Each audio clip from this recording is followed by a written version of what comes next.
Imagine you are an engineer working for Tokyo Electric Power Company, TEPCO, 2008.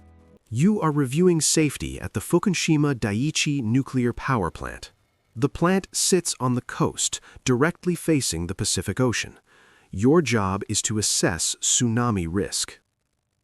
If you are watching this, please subscribe. Every episode of If History Repeats explores moments when warnings were ignored and the disasters that followed.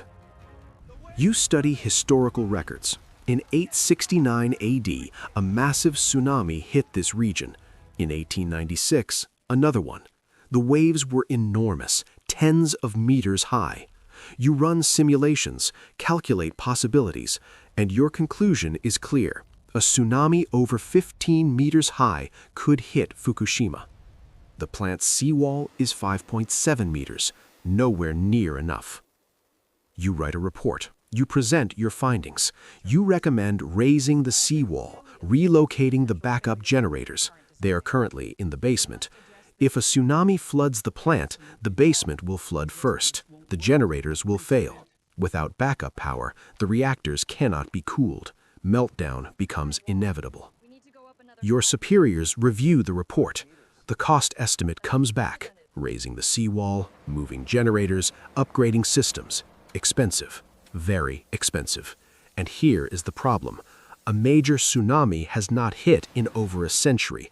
The risk seems theoretical, distant, unlikely. So they make a decision. Your recommendations are dismissed. The findings are labeled unrealistic. The seawall stays at 5.7 meters. The generators stay in the basement. Cost savings win. Safety loses. You file the report. You move on. But you know, deep down you know, if a major tsunami comes, Fukushima is not ready, and there is nothing you can do about it. This is not a hypothetical scenario. This happened. TEPCO engineers warned in 2008 that Fukushima's defenses were inadequate. The warnings were ignored.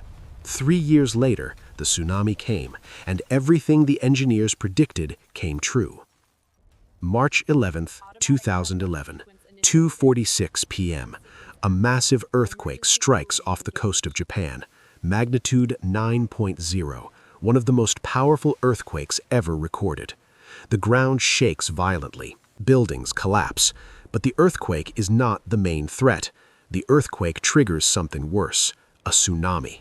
Waves over 40 meters high in some areas, racing toward the coast at hundreds of kilometers per hour. The Fukushima Daiichi nuclear power plant is directly in its path. The reactors automatically shut down when the earthquake hits. This is designed behavior. Emergency systems activate. So far, everything is working. But the plant needs power to keep the reactors cool. Even when shut down, nuclear fuel generates heat. If cooling stops, the fuel melts. That is a meltdown. The plant has backup power, diesel generators. They are supposed to keep cooling systems running if the main power fails, and the main power has failed. The earthquake damaged the electrical grid. So the backup generators kick in. The plant is running on emergency power. Everything is holding, for now. But the tsunami is coming, and in approximately 50 minutes it will arrive. A wall of water 14 meters high. The seawall is 5.7 meters. The tsunami will overtop it easily. And when the water floods the plant, it will go straight into the basements and tunnels where the backup generators are located, exactly as the engineers warned in 2008. Welcome to If History Repeats. Today we go back to Fukushima, March 11, 2011, to the tsunami that caused a nuclear meltdown, the warnings that were ignored, and the pattern of regulatory capture and cost-cutting that turned a natural disaster into a preventable catastrophe. And then we ask, are we making the same mistakes at nuclear plants around the world? Let's begin. March 11, 2011. The tsunami hits Fukushima Daiichi nuclear power plant at approximately 3:35 p.m., 49 minutes after the earthquake. The wave is 14 meters high. It crashes over the 5.7-meter seawall like it is not even there. Water floods the plant. surges into buildings, pours into basements and access tunnels. The backup diesel generators are submerged, all of them. Within minutes, they fail. The plant loses all power. No electricity, no cooling. The reactors are blind. The control room goes dark. Emergency battery power provides minimal lighting, but the batteries will only last a few hours. Without cooling, the reactor cores begin to heat up. The nuclear fuel rods are still generating heat from radioactive decay. Normally, water circulates through the reactor, absorbing the heat and preventing meltdown. But the pumps are not working. No power means no pumps. The water level in the reactors begins to drop. As it drops, the fuel rods are exposed. Temperatures rise. The operators know what is happening. They are watching the gauges. Temperature climbing, water level falling. They try everything, manually operating valves, attempting to restart systems. But without power, there is little they can do. They are fighting a losing battle. By the evening of March 11th, the fuel in Reactor 1 is melting. The core temperature exceeds 2,800 degrees Celsius. The fuel rods disintegrate. Molten nuclear fuel pools at the bottom of the reactor vessel. This is a meltdown. And it gets worse. As the fuel melts, it reacts with water and steam. This produces hydrogen gas. Hydrogen is extremely flammable. It begins to accumulate inside the reactor building. Pressure builds. On March 12th at 3:36 p.m., Reactor 1 explodes, a massive hydrogen explosion. The blast destroys the roof of the reactor building. Debris flies everywhere. A cloud of smoke rises. The explosion is visible for kilometers. The world watches in horror. But Reactor 1 is not the only problem. Reactor 2 and Reactor 3 are also losing cooling. The same process is happening. Fuel melting, hydrogen accumulating. On March 14th, Reactor 3 explodes. Another hydrogen blast, more destruction. Reactor 2 does not explode externally, but the containment is breached. Radiation leaks directly into the environment. It is the worst release of radiation from the 3 reactors. Then there is Reactor 4. It was offline for maintenance when the earthquake hit. No fuel in the reactor itself, but the spent fuel pool, a large pool of water storing used nuclear fuel, is inside the building. The spent fuel is still radioactive, still generates heat. It needs cooling. When power is lost, the water in the pool begins to evaporate. If it runs dry, the fuel could ignite. That would release massive amounts of radiation. On March 15th, Reactor 4's building explodes, another hydrogen blast.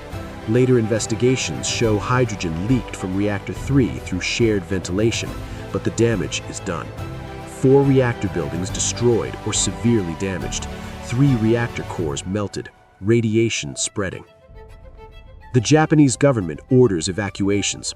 First, a 3-kilometer radius, then 10 kilometers, then 20 kilometers.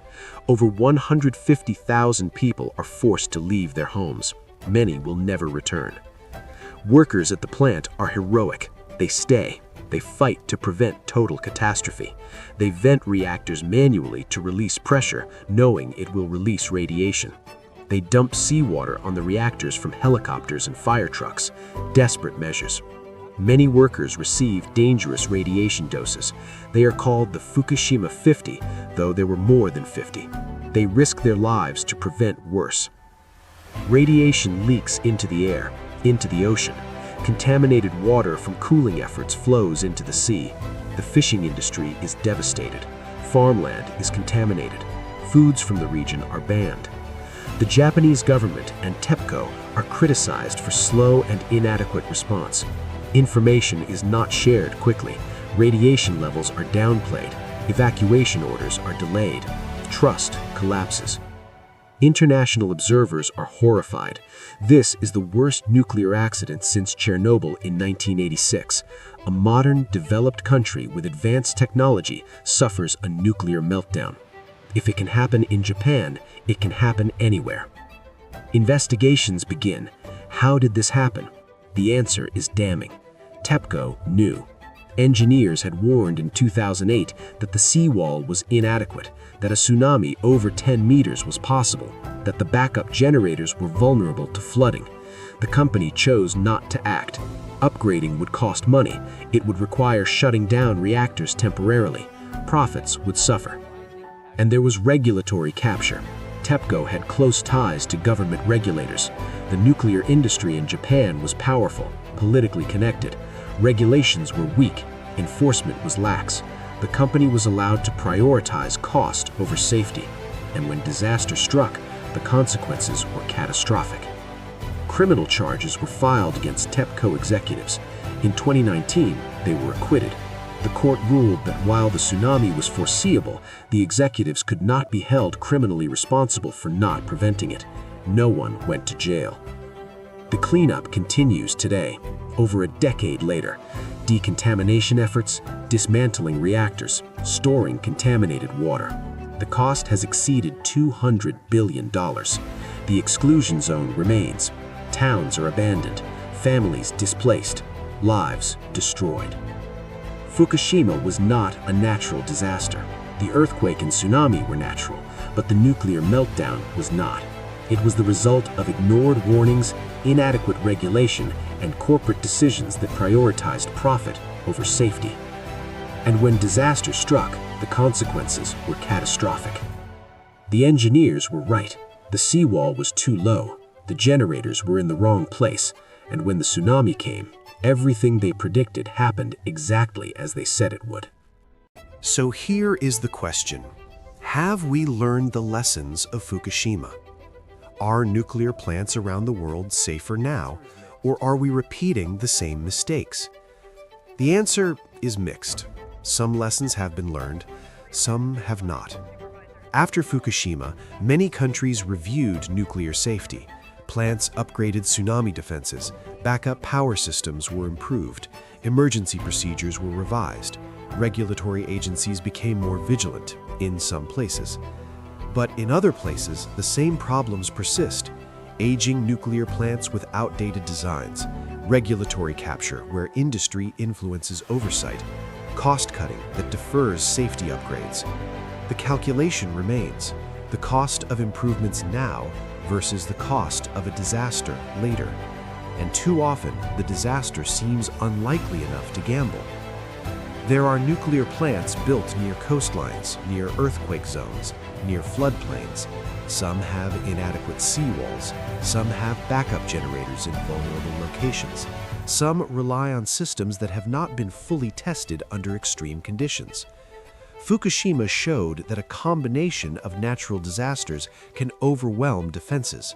An earthquake that cuts main power, a tsunami that floods backup systems, the simultaneous failure of multiple safety layers.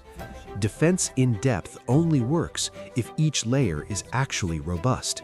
If one layer has a fatal flaw, like generators in a basement, the whole system can collapse. And there is the problem of it has not happened here. Fukushima had not experienced a major tsunami in over a century, so the risk was dismissed. Engineers warned, but the warnings were ignored because the threat seemed distant, theoretical, until it was not.